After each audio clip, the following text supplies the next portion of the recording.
Enkidu. And they came to the place after 3 days walking and sat down and waited for 5 days.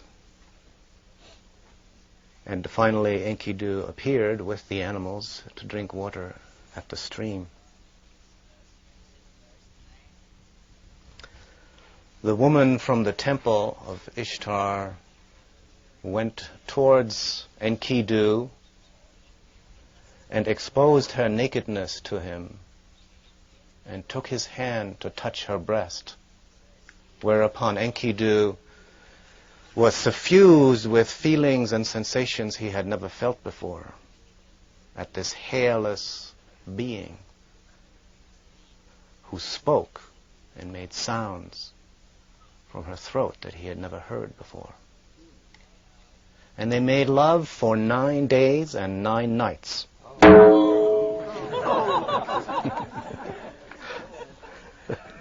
It is said.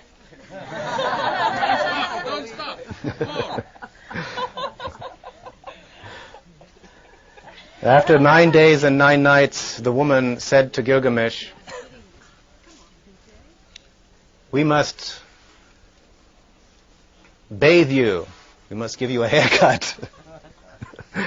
They gave him a haircut. They bathed him. They anointed him in fragrant oils. They gave him human food to eat, sweet meats, grain, breads, fruit, cooked flesh.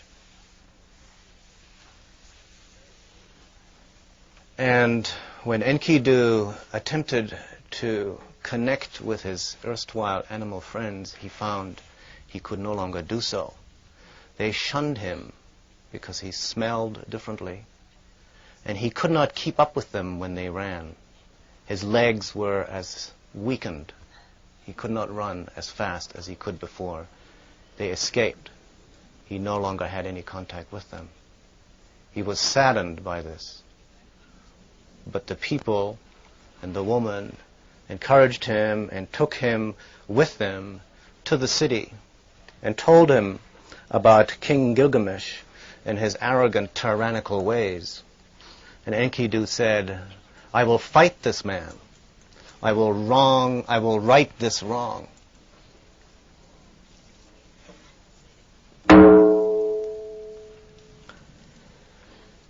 And Enkidu came to the city where Gilgamesh was strutting down the main street.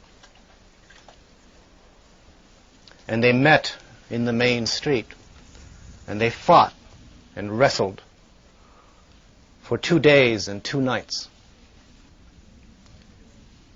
And neither one could throw the other. And after many hours of battling and fighting, they stopped their fighting and embraced one another as brothers and friends, and henceforth were inseparable companions. And Enkidu came to live in the city and had a house and much wealth and a wife. And he and Gilgamesh went out and did many heroic deeds together.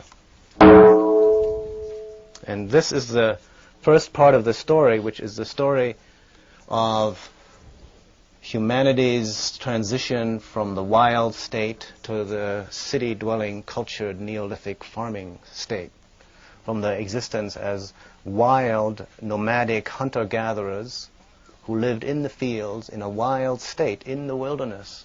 We were all wild men. Not only do we have a wild man, wild woman within us, those are our ancestors. We were that for hundreds of thousands of years, much, much longer, 10 times as long as we were city-dwelling,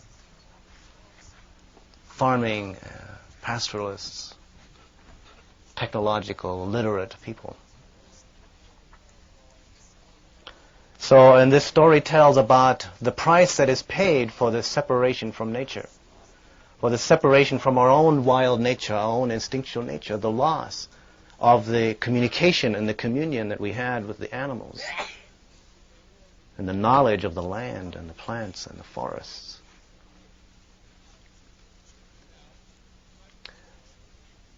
For the advantage of city dwelling, of language, of sexuality. And it's the role of the woman. And it's very instructive to compare this story of the transition from wildness to culture, from nature to culture, from wildness to civilization, with the story in the book of Genesis, which was the story of the Abrahamic pastoralists that went out of Uruk to the land of Palestine. And the role of the woman in that story, where the woman is blamed for the decline from an Edenic state, with really no advantage to the state that they then went into. The state outside of the Garden of Eden is a pure fall, a pure disaster. In the Gilgamesh story, which is older, Sumero-Babylonian story, the woman plays the crucial role. She plays the civilizing role, for which she is not blamed, but rather honored, as appears later on in the story. And also, there are advantages to the civilized life, while there is also recognition of the price that was paid.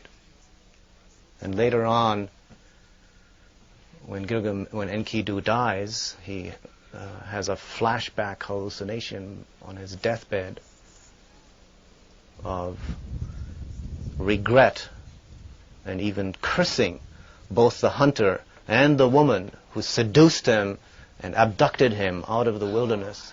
But the gods say to him, no, you should not curse the hunter or the woman, because they brought you into the cities, and they brought you the friendship of Gilgamesh, and they brought you life and a house and much wealth and a wife and a family. And then he says, yes, you're right, I take back my curse. I honor the woman, he says later on his deathbed. Enkidu says, I honor the woman. She shall be honored by all. Old men will take off their hat to her. The young men will take off their pants to her. It says.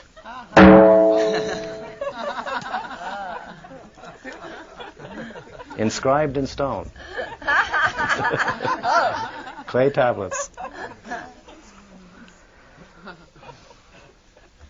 After a while of living in the city, Gilgamesh said to Enkidu, you and I should go out and to the great cedar forest and cut down some cedar trees, which we need to build more houses and walls, and kill the giant that lives in that forest, whose name is Humbaba, a great and terrific giant.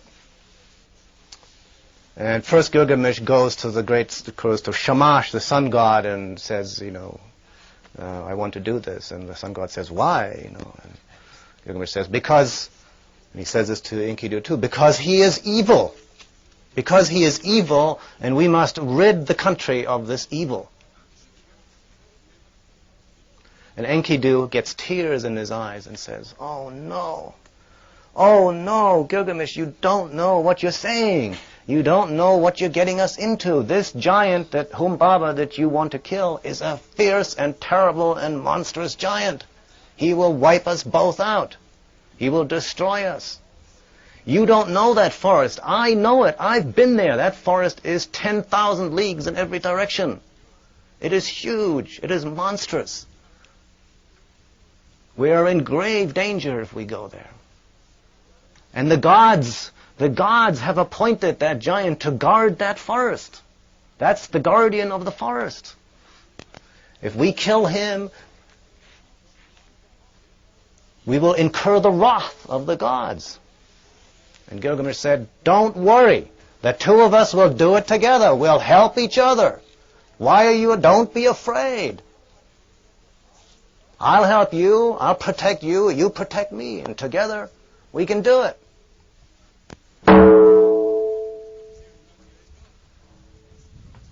That's what the hero always says, regardless of whether he's a man or a woman. This is a story told from the man's point of view, but please recall that it's equally true of the woman. The hero and the hera are the parallel people, the wild man, the wild woman. So they go, and they march many days to come to the forest. Before he goes, Gilgamesh has the people of the city make magnificent weapons for him, great swords, great clubs, great axes, great shields.